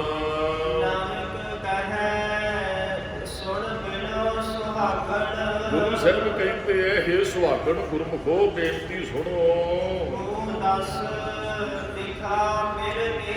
ਕਹਿੰਦੇ ਮੈਨੂੰ ਇਹ ਤੇ ਦੱਸੋ ਰੱਬ ਕਿਹੋ ਜਿਹਾ। ਜਿਨ੍ਹਾਂ ਨੇ ਵੇਖਿਆ ਉਹਨਾਂ ਨੂੰ ਜੀਵ ਰੂਪੀ ਇਸਤਰੀ ਪੁੱਛਦੀ ਮੈਨੂੰ ਇਹ ਤੇ ਦੱਸੋ ਰੱਬ ਦੇ ਦਰਸ਼ਨਾਂ 'ਚ ਕਿੰਨਾ ਕੁ ਆਨੰਦ ਹੈ, ਉਹ ਕਿਹੋ ਜਿਹਾ ਹੈ। ਵੀ ਮੈਂ ਪੁੱਛਦੀ ਹੈ, ਤੁਸੀਂ ਤੇ ਮਿਲਿਓ ਰੱਬ ਨੂੰ, ਰੱਬ ਕਿੱਥੇ ਰਹਿੰਦੇ, ਕਿਹੋ ਜਿਹਾ ਹੈ, ਉਹਦੇ ਦਰਸ਼ਨ ਕੀਤਿਆਂ ਕੀ ਪ੍ਰਾਪਤ ਹੁੰਦਾ ਹੈ। ਹੁਣ ਮਿੱਤਰ ਜੀ, ਸੱਜਣ ਜੀ, ਇਹ ਤੇ ਵਾਹਿਗੁਰੂ ਦਾ ਭਾਣਾ ਹੈ। ਜਿਹਨੂੰ ਆਪਣੇ ਨਾਲ ਜੋੜ ਲੈਂਦੇ, ਤੇ ਜਿਹਨੂੰ ਜੋੜ ਲੈਂਦੇ ਕਿਸ ਨੀਸੀ ਸ਼ਰਧਾ, ਕਹਿੰਦੇ ਫਿਰ ਕਿਸੇ ਦੀ ਮੁਥਾਜੀ ਕੋਈ ਨਹੀਂ ਜੇ ਕੱਢਦਾ। ਜਾਂ ਤੂੰ ਮੇਰੇ ਵੱਲ ਹੈ ਤਾਂ ਕਿਆ ਮੋਹ ਸ਼ਰਧਾ। ਕਹਿੰਦੇ ਗੁਰੂ ਸਾਹਿਬ ਜੀ ਜੇ ਤੁਸੀਂ ਮੇਰੇ ਵੱਲ ਹੋ ਤੇ ਮੈਂ ਕਬਰਾਂ ਦੀ ਮੁਥਾਜੀ ਕਿਉਂ ਕੱਢਾਂ ਫਿਰ ਜਾ ਕੇ। ਮੈਂ ਕਿਸੇ ਡੇਰਿਆਂ ਦੀਆਂ ਗੱਡੀਆਂ 'ਚ ਕਿਉਂ ਬੈਠਾ ਜੇ ਤੁਸੀਂ ਮੇਰੇ ਨਾਲ ਹੋ। ਸੋ ਸਤਿਗੁਰ ਪਿਆਰਾ ਮੇਰੇ ਨਾਲ ਹੈ, ਜਿੱਥੇ ਕਿੱਥੇ ਮੈਨੂੰ ਲੈ ਛਿੜਾਈ। ਅਸੀਂ ਨਾ ਆਪ ਵੀ ਨਹੀਂ ਕਿਤੇ ਜਾਣਾ ਤੇ ਗੁਰੂ ਸਾਹਿਬ ਨੂੰ ਵੀ ਨਹੀਂ ਉੱਥੇ ਲੈ ਕੇ ਜਾਣਾ। ਮੰਨ ਲਓ ਵੀ ਕਿਸੇ ਨੇ ਜਪਜੀ ਸਾਹਿਬ ਦਾ ਤੇ ਪਾਠ ਕੰਠ ਕੀਤਾ ਹੋਵੇ, ਤੇ ਤੁਰਿਆ ਫਿਰੇ ਕਿਸੇ ਪਖੰਡੀ ਦੇ ਕੋਲ, ਤੇ ਜਪਜੀ ਸਾਹਿਬ ਵੀ ਫਿਰ ਨਾਲ ਜਾਣਾ। ਉਹ ਤੂੰ ਤੇ ਜਾਣਾ ਹੀ ਜਾਣਾ। ਬਾਬੇ ਨਾਨਕ ਨੂੰ ਵੀ ਉੱਥੇ ਜਾ ਕੇ ਖੜਾ ਕਰ ਦੇਣਾ। ਬਾਬਾ ਨਾਨਕ ਕੀ ਹੈ, ਜਪਜੀ ਸਾਹਿਬ ਵੀ ਤੇ ਹੈ। ਉਹ ਗੁਰੂ ਨੂੰ ਵੀ ਬਾਂਹ ਤੋਂ ਫੜ ਲੈਣਾ, ਤੂੰ ਵੀ ਮੇਰੇ ਨਾਲ ਚੱਲ, ਤੁਸੀਂ ਵੀ ਮੇਰੇ ਨਾਲ ਚੱਲੋ। ਨਹੀਂ ਜਾਣਾ, ਕਿਸੇ ਦੀ ਕੋਈ ਸ਼ੰਦਗੀ ਕੱਢਣ ਦੀ ਲੋੜ ਨਹੀਂ ਹੈ। ਜੇ ਗੁਰੂ ਸਾਹਿਬ ਦੇ ਸਿੱਖ ਹੈ ਫਿਰ ਕਿਸੇ ਅੱਗੇ ਸਿਰ ਝੁਕਾਉਣ ਦੀ ਜ਼ਰੂਰਤ ਨਹੀਂ ਹੈ। ਕਿਸੇ ਦੀ ਕਿਉਂ ਪਸੰਦਗੀ ਅਸੀਂ ਕੱਢੀਏ, ਅਸੀਂ ਕਿਉਂ ਕਬਰਾਂ ਤੇ ਜਾ ਕੇ ਹੱਥ ਜੋੜੀਏ ਜੀ। ਅਸੀਂ ਤਾਂ ਗੁਰੂ ਕੋਲ ਆਉਣ ਵਾਲੇ ਆ। ਕਿਸ ਨੀਸੀ ਸ਼ਰਧਾ, ਉਹਨੂੰ ਕਿਸੇ ਦੀ ਪਸੰਦਗੀ ਕਰਨ ਦੀ ਲੋੜ ਨਹੀਂ ਹੈ, ਕਿਸੇ ਦੀ ਚਾਕਰੀ ਕਰਨ ਦੀ ਲੋੜ ਨਹੀਂ ਹੈ, ਕਿਉਂਕਿ ਉਹ ਗੁਰੂ ਦਾ ਮੁੱਲ ਖਰੀਦੀ ਲਾਲਾ ਗੋਲਾ ਮੇਰਾ ਨਾਮ ਸੁਭਾਗਾ। ਉਹਦੇ ਜਿਹੇ ਦਾ ਰਾਮਤ ਜਾਤੇ ਉਹ ਹਟ ਕੇ ਨਾ ਹੀ ਕੋਈ ਸੋਦਰ ਕੈਸੇ ਛੋਡੀਏ ਜੋ ਦਾ ਐਸਾ ਕੋਈ, ਕਿਉਂ ਮੈਂ ਛੱਡ ਕੇ ਜਾਵਾਂ। ਜਦੋਂ ਗੁਰੂ ਮੈਨੂੰ ਸਭ ਕੁਝ ਦਿੰਦਾ ਹੈ, ਮੇਰੀ ਗੱਲ ਸੁਣਦਾ, ਮੈਨੂੰ ਗੱਲ ਨਾਲ ਲਾਉਂਦਾ, ਉਹਨੇ ਸਭ ਕੁਝ ਅੱਗੇ ਵੀ ਦਿੱਤਾ, ਅੱਗੇ ਵੀ ਦੇਗਾ, ਫਿਰ ਕਿਉਂ ਮੈਂ ਜਾਵਾਂ। ਉਹ ਫਿਰ ਕਿਸੇ ਦੀ ਪਸੰਦਗੀ ਨਹੀਂ ਕੱਢਦਾ ਹੈ। ਤੈ ਰਾਵਿਆ ਲਾਲਨ ਮਿੱਤਰ ਜੀ ਤੁਸੀਂ ਤੇ ਲਾਲਨ ਨੂੰ ਰਾਵਿਆ, ਲਾਲਨ ਪ੍ਰਮਾਤਮਾ ਰਾਵੇ ਦਾ ਅਰਥ ਉਹਨੂੰ ਜਪਿਆ ਹੈ। ਦਸ ਦਸੰਦਾ ਕਹਿੰਦੇ ਮੈਨੂੰ ਵੀ ਉਹਦੀ ਦੱਸ ਪਾ। ਤੁਸੀਂ ਤੇ ਮਿਲੇ ਹੋ।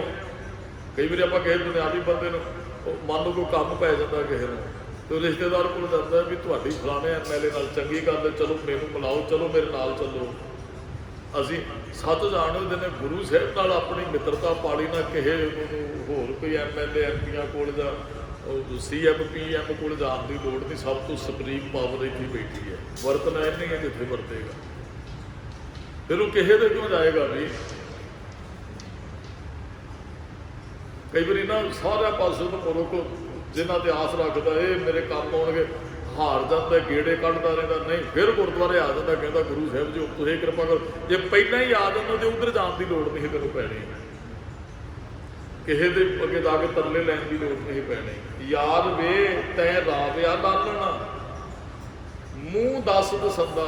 ਤੁਸੀਂ ਤੇ ਲਾਲਣ ਨੂੰ ਰਾਵਿਆ ਦੇਖੇ, ਮੈਨੂੰ ਵੀ ਦੱਸੋ ਕਿੱਥੇ ਹੈ, ਕੀ ਨਾਨਕ ਦੇ ਦਰਸ਼ਨਾਂ ਦੇ ਅੰਦਰ। ਲਾਲਨ ਤੈ ਪਾਇਆ ਆਪ ਗਵਾਇਆ। ਅੱਗੋਂ ਜਵਾਬ ਮਿਲਿਆ, ਕਹਿੰਦੇ ਜੀ ਲਾਲਣ ਅਸੀਂ ਤੇ ਪਾਲਿਆ। ਕਹਿੰਦੇ ਪਾਇਆ ਪਤਾ ਕਿਵੇਂ, ਆਪ ਗਵਾਇਆ। ਆਪ ਗਵਾਈਏ ਤਾਂ ਸ਼ੋਅ ਪਾਈਏ, ਹੋਮੇ ਮਾਰਨੀ ਪੈਂਦੀ ਹੈ ਫਿਰ ਰੱਬ ਮਿਲਦਾ ਹੈ। ਚਤਰਾਈਆਂ ਸਿਆਣਪਾਂ ਹੰਗਤਾ ਛੱਡਣੀ ਪੈਂਦੀ ਹੈ। ਲਾਲਣ ਤੈਂ ਪਾਇਆ ਆਪ ਗਵਾਇਆ, ਮੈਂ ਮੇਰੀ ਨੂੰ ਅੰਦਰੋਂ ਖਤਮ ਕਰਨਾ ਪੈਂਦਾ, ਆਪਣੇ ਆਪ ਨੂੰ ਮਾਰਨਾ ਪੈਂਦਾ, ਫਿਰ ਰੱਬ ਮਿਲਦਾ ਹੈ। ਜੈ ਧਨ ਭਾਗ ਮਥਾਣੇ ਮਿਲਦਾ ਉਹਨਾਂ ਨੂੰ ਜਿਹਦੇ ਭਾਗ ਪਥਾਣੇ, ਭਾਗ ਚੰਗੇ ਵੱਡੇ ਹਨ।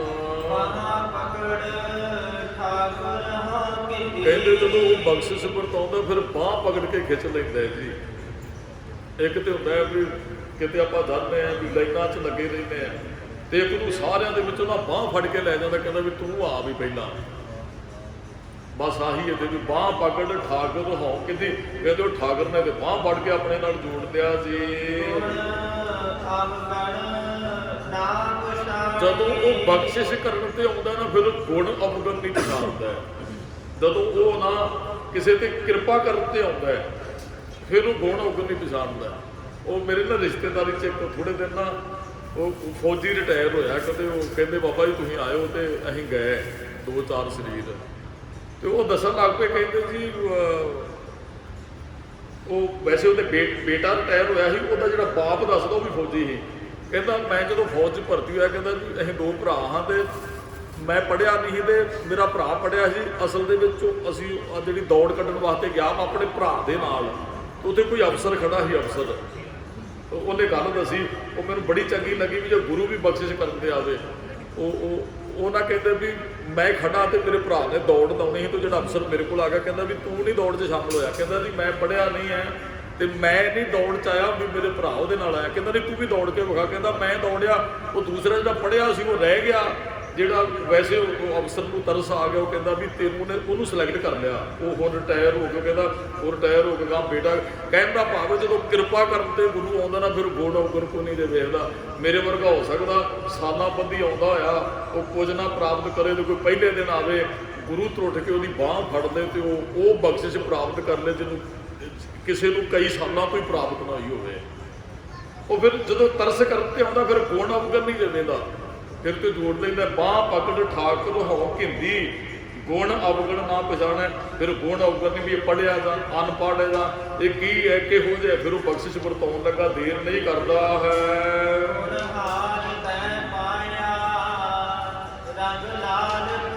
ਕਹਿੰਦੇ ਫਿਰ ਉਹ ਗੁਣਾਂ ਦਾ ਹਾਰ ਆਪਣੇ ਗਲ 'ਚ ਪਾ ਲੈਂਦੇ ਤੇ ਰੰਗ ਲਾਲ, ਲਾਲ ਰੰਗ ਦਾ ਮਤਲਬ ਹੈ ਲਾਲ ਰੰਗ ਤਿਸ ਕੋ ਲੱਗਾ ਜਿਸ ਕੇ ਵਡਭਾਗਾ। ਗੁਰੂ ਗ੍ਰੰਥ ਸਾਹਿਬ 'ਚ ਲਾਲ ਰੰਗ ਨਾਮ ਰੰਗ ਨੂੰ ਕਿਹਾ ਹੈ। ਕਹਿੰਦੇ ਜਿਹਦੇ 'ਚ ਗੁਣ ਚੰਗੇ ਨਾ ਉਹਦਾ ਸਭ ਕੁਝ ਹੀ ਸੋਹਣਾ ਲੱਗਦਾ ਹੈ।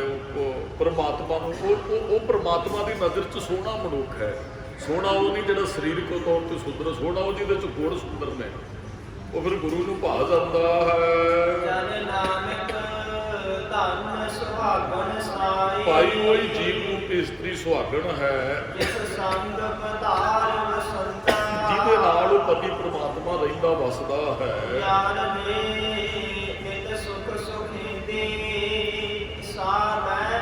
ਮੇਰੇ ਮਿੱਤਰ ਜਿਹੜੀ ਆ ਮੈਂ ਸੁੱਖਾਂ ਸੁਖਦੀ ਹਾਂ ਨਾ ਨਿਤ, ਉਹ ਸੁੱਖ ਮੈਂ ਪ੍ਰਾਪਤ ਕਰ ਲਈ। ਚਲੋ ਅਸੀਂ ਨਾ ਸਾਰੇ ਵਿਚਰਦੇ ਆ, ਉਹ ਬੱਚੀ ਹੈ ਨਾ, ਬੱਚੀ ਉਹਦੇ ਕਿਤੇ ਨਾ ਕਿਤੇ ਮਾਈਂਡ 'ਚ ਹੋ ਜਾਂਦਾ ਹੈ ਵੀ ਮੈਨੂੰ ਪਤੀ ਨਾ ਇਹੋ ਜਿਹਾ ਮਿਲਣਾ ਚਾਹੀਦਾ। ਮੈਂ ਦੁਨਿਆਵੀ ਉਦਾਹਰਨ ਦੇ ਦਿਆਂ, ਉਹ ਫਿਰ ਸੁੱਖਾਂ ਉਹੋ ਜਿਹਾ ਮਿਲ ਜਾਂਦੇ, ਉਹ ਫਿਰ ਸੁੱਖ ਆਪ ਜੀ ਇੱਥੇ ਆਉਣੇ ਜਾਂਦੇ ਆ। ਕਿਸੇ ਨੇ ਸੁੱਖ ਸੁਖੀ, ਵੈਸੇ ਸੁੱਖ ਗੁਰੂ ਸਾਹਿਬ ਨਾਲ ਇੱਕ ਵਪਾਰ ਨਹੀਂ ਕਰਨਾ ਹੈ। ਕਈ ਨਾ ਪਰਿਵਾਰ ਨੂੰ ਕਹਿੰਦੇ ਜੀ ਆਹ ਕਾਰਜ ਕਰ ਦਿਓ ਜੀ, ਹੋ ਜਾਂਦਾ, ਤੇ ਉਹ ਸਪੈਸ਼ਲ ਖਵਾਉਂਦੇ ਨੇ ਗ੍ਰੰਥੀ ਸਿੰਘ ਨੂੰ ਜੀ, ਕਹਿ ਦਿਓ ਜੀ ਜਿਹੜੀ ਸੁਖਣਾ ਸੁਖੀ ਹੈ, ਇਹ ਵਪਾਰ ਨਹੀਂ ਹੈ, ਇਹ ਪਿਆਰ ਹੈ ਗੁਰੂ ਸਾਹਿਬ ਦੇ ਨਾਲ। ਹਾਂ ਵੈਸੇ ਸ਼ੁਕਰਾਨੇ ਦਾ ਸਮਾਗਮ ਆਪ ਜੀਆਂ ਨੂੰ ਵੀ ਆਹ ਗੁਰੂ ਸਾਹਿਬ ਜੀ ਬਖਸ਼ਿਸ਼ ਹੋ ਗਈ, ਤੇ ਮੈਂ ਤੁਹਾਡੇ ਚਰਨ ਪਰਸਾਂਗੇ ਜੀ, ਅਸੀਂ ਸੰਗਤ ਦੇ ਚਰਨ ਘਰੇ ਪਵਾਵਾਂਗੇ ਜੀ, ਅਸੀਂ ਕਥਾ ਕੀਰਤਨ ਕਰਵਾਵਾਂਗੇ ਜੀ। ਇਹ ਤੇ ਵੈਸੇ ਉਹ ਹੋਰ ਕੋਈ ਵਪਾਰ ਨਹੀਂ ਕਰਨਾ ਹੈ। ਜੇ ਅਸੀਂ ਕੁਝ ਕਈ ਨੇ ਨਾ ਵੀ ਅਖੰਡ ਪਾਠ ਸਾਹਿਬ ਕਰਾਵਾਂਗੇ, ਉਹਦੇ 'ਚ ਵੀ ਸਾਡਾ ਭਲਾ ਹੈ। ਉਹ ਕੋਈ ਗੁਰੂ ਸਾਹਿਬ ਨੂੰ ਨਹੀਂ ਅਸੀਂ ਕੋਈ ਦੇ ਰਹੇ ਹੁੰਦੇ ਆ, ਉਹਦੇ 'ਚ ਵੀ ਸਾਡਾ ਹੀ ਭਲਾ ਹੈ। ਜੇ ਮਹਾਰਾਜ ਅਖੰਡ ਪਾਠ ਸਾਹਿਬ ਕਰਾਵਾਂਗੇ ਤੁਹਾਡੇ ਚਰਨ, ਉਹ ਇੱਕ ਪ੍ਰੇਮ ਦਾ ਪ੍ਰਗਟਾਵਾ ਹੁੰਦਾ ਅੰਦਰੋਂ ਵੀ ਮਹਾਰਾਜ ਤੁਹਾਡੇ ਕੋਲ ਬੈਠਾਂਗੇ। ਫਿਰ ਜਦੋਂ ਕੋਈ ਸਾਡਾ ਕਾਰਜ ਕੋਈ ਕਰਦੇ ਨਾ, ਅਸੀਂ ਫਿਰ ਉਹਦਾ ਧੰਨਵਾਦ ਥੈਂਕਸ ਕਰਨ ਜਾਂਦੇ, ਉਹਨੂੰ ਉਹ ਮਠਿਆਈ ਦਾ ਡੱਬਾ ਜਾ ਕੇ ਭੇਟਾ ਕਰਦੇ, ਉਹਨੂੰ ਫੁੱਲ ਭੇਟਾ ਕਰਦੇ। ਸਤਿਗੁਰੂ ਜਦ ਕਿਤੇ ਕਿਰਪਾ ਹੋ ਗਈ ਨਾ, ਮੈਂ ਤੁਹਾਡਾ ਸ਼ੁਕਰਾਨਾ, ਤੇ ਮਹਾਰਾਜ ਦਾ ਸ਼ੁਕਰਾਨਾ ਤੇ ਬਾਣੀ ਪੜ੍ਹ ਕੇ ਕੀਤਾ ਜਾ ਸਕਦਾ ਹੈ। ਉਹ ਤੇ ਜਪ ਕੇ ਉਹਨੂੰ ਸੇਵਾ ਕੀਤੀ ਕੀਤਾ ਜਾ ਸਕਦਾ ਹੈ। ਯਾਰ ਵੇ ਨਿਤ ਸੁਖ ਸੁਖੇਂਦੀ ਸਾਪ ਪਾਈ, ਜਿਹੜੀਆਂ ਮੈਂ ਸੁੱਖਾਂ ਸੁਖਦੀ ਹਾਂ ਉਹ ਸੁੱਖ ਮੈਂ ਪਾ ਲਈ ਹੈ। ਉਹ ਜਿਹੜੀ ਦੁਨਿਆਵੀ ਬੱਚੀ ਕਹਿੰਦੀ ਵਰ ਢੂੰਢੀਂਦਾ ਆ, ਉਹ ਵਰ ਮੈਨੂੰ ਮਿਲਿਆ ਜਿਸ ਵਰ ਵਾਸਤੇ ਮੈਂ ਸੁੱਖਾਂ ਸੁਖੀਆਂ ਹਨ। ਉਹ ਰੱਬ ਮਿਲਿਆ ਜਿਸ ਰੱਬ ਦੀ ਮੈਂ ਇੱਛਾ ਰੱਖਦਾ ਸੀ। ਹੁਣ ਮੇਲ ਹੋਇਆ ਆਤਮਾ ਦਾ ਵਿਆਹ ਹੋਆ ਮੇਰੇ ਬਾਬਲਾ ਗੁਰਮੁਖੇ ਹਰ ਪਾਇਆ। ਅਸਲ ਵਿੱਚ ਉੱਥੇ ਨਾ ਦੁਨਿਆਵੀ ਵਿਆਹ ਦੀ ਗੱਲ ਨਹੀਂ ਹੈ, ਗੁਰਮੁਖੇ ਹਰ ਪਾਇਆ। ਇਹ ਵਿਆਹ ਹੋਇਆ ਵੀ ਗੁਰਮੁਖ ਨੇ ਰੱਬ ਨੂੰ ਪਾ ਲਿਆ। ਇੱਥੇ ਵੀ ਇਹੀ ਹੈ, ਵਰ ਢੂੰਢੀਂਦਾ ਆਇਆ ਵੱਜੀ ਵਧਾਈ। ਜਦੋਂ ਆਤਮਾ ਨੇ ਪਰਮਾਤਮਾ ਨੂੰ ਵਰ ਲਿਆ ਭਾਈ, ਉੱਥੇ ਫਿਰ ਵਧਾਈਆਂ ਮਿਲੀਆਂ। ਉੱਥੇ ਫਿਰ ਮਹਾ ਮੰਗਲ ਤੇ ਖੁਸ਼ੀਆਂ ਵੰਡੀਆਂ ਗਈਆਂ। ਉਹ ਪੇਰ ਜਿਹੜਾ ਦਿਆਲੂ ਤੇ ਸਾਹਿਬ ਮੇਰਾ ਨੀਤ ਨਵਾਂ ਹੈ, ਨਵ ਰੰਗੀ ਹੈ। ਉਹ ਨਾ ਬੜੀ એનર્ਜੀ ਸਹਿਤ ਮਿਲਦਾ ਹੈ ਰੱਬ। ਉਹ ਕਦੇ ਕਲਪਦਾ ਨਹੀਂ, ਉਹ ਗੁੱਸੇ 'ਚ ਨਹੀਂ ਹੈ, ਉਹ ਕਦੇ ਥੱਕਦਾ ਨਹੀਂ ਹੈ, ਉਹ ਸਦਾ ਨੀਤ ਨਵਾਂ ਹੈ। ਵੀ ਉਹ ਕਈ ਵਾਰੀ ਨਾ ਤੁਸੀਂ ਕਿਸੇ ਬੰਦੇ ਨੂੰ ਮਿਲਦੇ ਹੋ, ਉਹ ਤੁਹਾਡੇ ਅੰਦਰ એનર્ਜੀ ਭਰ ਦਿੰਦਾ ਇਹੋ ਜਿਹੇ ਤਰੀਕੇ ਨਾਲ। ਤੁਸੀਂ ਉਹਨੂੰ ਫੋਨ ਕਰਦੇ ਹੋ, ਇਹੋ ਜਿਹੇ ਤਰੀਕੇ ਨਾਲ ਤੁਹਾਡੇ ਨਾਲ ਗੱਲ ਕਰਦਾ ਵੀ ਤੁਹਾਡੀ ਜਿਹੜੀ ਟੈਨਸ਼ਨ ਹੀ ਦੂਰ ਹੋ ਜਾਂਦੀ ਹੈ। ਸਾਡਾ ਗੁਰੂ ਤੇ ਰੱਬ ਇਹੋ ਜਿਹਾ ਹੀ ਹੈ। ਉਹ ਸਾਹਿਬ ਮੇਰਾ ਨੀਤ ਨਵਾਂ ਹੈ। ਤੁਸੀਂ ਇੱਕ ਵਾਰੀ ਦਰਸ਼ਨ ਤੇ ਕਰੋ, ਤੁਹਾਡੀ ਆਤਮਾ ਨੂੰ ਚਾਰਜ ਕਰੇਗਾ ਗੁਰੂ। ਉਹਦੇ 'ਚ ਇੱਕ ਵਾਈਬ੍ਰੇਸ਼ਨ ਹੈ ਗੁਰੂ 'ਚ। ਆਪਾਂ ਨਾ ਹੁਣ ਪਿੰਡਾਂ 'ਚ ਵੀ ਕਿੰਨੀ ਸੰਗਤ ਆ ਰਹੀ ਹੈ, ਐਤਵਾਰ ਸਮਾਗਮ ਵੀ ਵੈਸੇ ਵੀ ਐਤਵਾਰ ਸੰਗਤ ਆਉਂਦੀ ਹੈ, ਤੇ ਹਰੇਕ ਪਿੰਡ 'ਚ 3-3 4-4 ਗੁਰਦੁਆਰੇ ਹੈ। ਤੁਹਾਨੂੰ ਜਿੰਨਾ ਸਕੂਨ ਇੱਥੇ ਆਣ ਕੇ ਮਿਲੇ, ਕੰਪਲੈਕਸ ਤੁਸੀਂ ਐਂਟਰ ਕਰਦੇ ਹੋ ਨਾ, ਤੁਹਾਨੂੰ ਇੱਕ ਸਕੂਨ ਮਿਲੇਗਾ, ਸ਼ਾਂਤੀ ਮਿਲੇਗਾ। ਉਹ ਸ਼ਾਂਤੀ ਪਤਾ ਕਿਉਂ ਮਿਲਦੀ ਹੈ? ਉਹ 10ਵੇਂ ਪਾਤਸ਼ਾਹ ਇੱਥੇ ਆਪਣੀ ਇੱਕ ਰਾਤ ਠਹਿਰ ਕੇ ਵਾਈਬ੍ਰੇਸ਼ਨ ਛੱਡ ਕੇ ਗਏ ਨੂੰ, ਤੁਹਾਨੂੰ ਅੱਜ ਵੀ ਸਕੂਨ ਦਿੰਦੀ ਹੈ, ਕਿਉਂਕਿ ਇਤਿਹਾਸਕ ਗੁਰਦੁਆਰਾ ਹੈ। ਉਹ ਤੁਹਾਨੂੰ ਹੋਰ ਕਿਤੇ ਉਹਨੇ ਮਿਲੇਗੀ, ਹੋਰ ਕਿਤੇ ਨੂੰ। ਇੱਥੇ ਲੰਗਰ 'ਚ ਵੀ ਆਨੰਦ ਹੈ, ਇੱਥੇ ਬੈਠਣ 'ਚ ਵੀ ਆਨੰਦ ਹੈ, ਇੱਥੇ ਦਰਸ਼ਨਾਂ 'ਚ ਵੀ ਆਨੰਦ ਹੈ। ਇੱਕ ਨਾ ਦਾਸ ਨੇ 8-7 ਸਾਲ ਦੀ ਗੱਲ ਹੈ, ਇੱਕ ਅਸੀਂ ਦਰਬਾਰ ਬੰਦ ਕੀਤਾ ਸਰਾਂ 'ਚ ਉਦੋਂ ਰਹਿੰਦੇ ਸੀ। ਕਈ ਵਾਰੀ ਦਰਬਾਰ ਦੀ ਸਮਾਪਤੀ ਉਦੋਂ, ਤੇ ਉਹ ਇੱਕ ਗੱਡੀ 'ਚੋਂ ਨਾ ਇੱਕ ਨਿੱਕੀ ਜਿਹੀ ਬੱਚੀ ਨੂੰ ਉਤਾਰ ਰਹੀ ਸੀ ਕੋਈ ਮਾਤਾ, ਤੇ ਉਹ ਮਾਤਾ ਨੇ ਪੁੱਛਿਆ, ਸੇਵਾਦਾਰ ਸੀ ਨਾਲ, ਤੇ ਅਸੀਂ ਸਰਾਂ ਨੂੰ ਕਹਿੰਦੇ ਬਾਬਾ ਜੀ ਲੰਗਰ ਖੁੱਲ੍ਹਾ ਹੋਏਗਾ? ਮੈਂ ਕਿਹਾ ਜੀ ਹਾਂਜੀ ਲੰਗਰ ਖੁੱਲ੍ਹਾ ਹੈ। ਕਹਿੰਦੇ ਜੀ ਤੁਸੀਂ ਇੰਨੇ ਲੇਟ, ਗਰਮੀਆਂ ਦਾ ਟਾਈਮ ਸੀ ਤੇ 9:45 ਦਾ ਟਾਈਮ ਹੋਣਾ, 10 ਵਜੇ ਦੇ ਕਰੀਬ, ਵੀ ਲੰਗਰ ਤੇ ਸਾਰੀ ਰਾਤ ਹੀ ਇੱਥੇ ਜਿਹੜਾ ਆਉਂਦਾ ਛੱਡਦਾ। ਉਹ ਬੀਬੀ ਜੀ ਦੱਸਣ ਲੱਗ ਪਏ, ਕਹਿੰਦੇ ਬੱਚੀ ਜਿੱਦ ਕਰਦੀ ਸੀ ਵੀ ਲੰਗਰ ਛਕਣਾ ਹੈ, ਤੇ ਕਹਿੰਦੀ 2-3 ਅਲੱਗ-ਅਲੱਗ ਦਾਲਾਂ ਬਣਾ ਕੇ ਖੁਸ਼ਕ ਪ੍ਰਸ਼ਾਦੇ ਘਰੇ ਤਿਆਰ ਕਰਕੇ ਤੇ ਇੱਕ ਗਰਾਈ ਪਾ ਕੇ ਕਹਿੰਦੀ ਇਹ ਲੰਗਰ ਦਾ ਪ੍ਰਸ਼ਾਦਾ ਨਹੀਂ ਹੈ, ਤੇ ਜਿੱਦ ਕਰਦੀ ਸੀ, ਰੋਂਦੀ ਸੀ। ਤੇ ਉਹ ਫਿਰ ਅਸੀਂ ਨਾ ਕੱਪੜੇ ਲਾ ਕੇ ਲੰਗਰ 'ਚੋਂ ਪ੍ਰਸ਼ਾਦਾ ਛਕਣਾ ਹੀ ਆਏ। ਉਹ 3 ਬੱਚੀ ਨੇ ਪ੍ਰਸ਼ਾਦੇ ਛਕੇ, ਕਹਿੰਦੀ ਮੰਮੀ ਆਹ ਲੰਗਰ ਦਾ ਪ੍ਰਸ਼ਾਦਾ ਜਿਹੜਾ ਤੂੰ ਪਕਾ ਕੇ ਘਰੇ ਦੇ ਨਹੀਂ, ਉਹ ਲੰਗਰ ਨਹੀਂ। ਵੀ ਇੱਥੇ ਹਰੇਕ ਪਾਸਿਓਂ ਆਨੰਦ ਹੈ, ਗੁਰੂ ਘਰ ਦੇ ਅੰਦਰ ਆਇਆ ਹਰੇਕ ਪਾਸਿਓਂ। ਸਾਧ ਨਵ ਰੰਗੀ ਹੈ ਗੁਰੂ, ਸਾਨੂੰ ਚਾਰਜ ਕਰਦਾ। ਇੱਥੇ ਅਸੀਂ ਆਉਣੇ ਆ, ਕਥਾ ਸੁਣੋ, ਤੁਹਾਡੀ ਆਤਮਾ ਪ੍ਰਸੰਨ, ਕੀਰਤਨ ਸੁਣੋ। ਤੁਹਾਡੇ ਉਹ ਸ਼ਾਮ ਦੀ ਕਥਾ ਹੁੰਦੀ ਹੈ, ਕੋਈ ਗੁਰਮੁਖ ਕਾਰਾਂ ਨਾਲ ਕਿਤੇ ਬਾਹਰੋਂ ਦੀ ਡਿਊਟੀ ਲੱਗੀ ਥੋੜ੍ਹੇ ਦਿਨ ਫਿਰੋਜ਼ਪੁਰ, ਤੇ ਉਹਨੂੰ ਵੀ ਚਲੋ ਇਤਿਹਾਸਕ ਗੁਰਦੁਆਰਾ ਰੋਜ਼ ਆਉਂਦਾ ਹੀ ਕਥਾ ਸੁਣਨਾ। ਤੇ ਅਸੀਂ ਕਥਾ ਕਰਕੇ ਉੱਠੇ, ਤੇ ਕਹਿੰਦਾ ਬਾਬਾ ਜੀ ਜਦੋਂ ਕਥਾ ਮੈਂ ਸੁਣਦਾ ਨਾ, ਇੱਥੇ ਕੋਰਾ ਕਾਗਜ਼ ਲਿਆ ਕੇ ਮੇਰੀ ਸਾਰੀ ਜਾਇਦਾਦ ਵੀ ਕੋਈ ਨਾ ਕਰਾ ਲਈ, ਮੈਂ ਸਾਈਨ ਕਰਨ ਲਈ ਤਿਆਰ ਹਾਂ। ਜਿਹੜਾ ਆਨੰਦ ਇੱਥੇ ਕਿਤੇ ਵੀ ਨਹੀਂ ਹੈ। ਕਹਿੰਦੇ ਬਾਹਰ ਨਿਕਲਦੇ ਆ, ਫਿਰ ਹੋਰ ਕੁਝ, ਫਿਰ ਤੇ ਕਈ ਵਾਰੀ ਰਿਸ਼ਵਤ ਲੈਣ ਨੂੰ ਵੀ ਜੀ ਕਰ ਦੋ। ਉਹਨੇ ਬਦਲਿਆ ਤੇ ਅੰਦਰ ਦੀ ਗੱਲ ਦੱਸੀ, ਕਹਿੰਦਾ ਅਫਸਰ ਆ ਮੈਂ, ਕਹਿੰਦਾ ਇੱਥੇ ਬੈਠਿਆ ਮੇਰੇ ਤੋਂ ਸਾਈਨ ਕਲਾਰੇ, ਮੈਂ ਆਪਣੀ ਜਾਇਦਾਦ ਵੀ ਦੇਣ ਲਈ ਤਿਆਰ ਹਾਂ। ਬਾਹਰ ਨਿਕਲੀਏ ਕਈ ਵਾਰੀ ਕਿਸੇ ਦੀ ਜੇਬ ਵੱਲ ਵੀ ਨਿਗਾਹ ਚਲੀ ਜਾਂਦੀ ਵੀ ਇਹਦੀ ਜੇਬ ਵਾਲੇ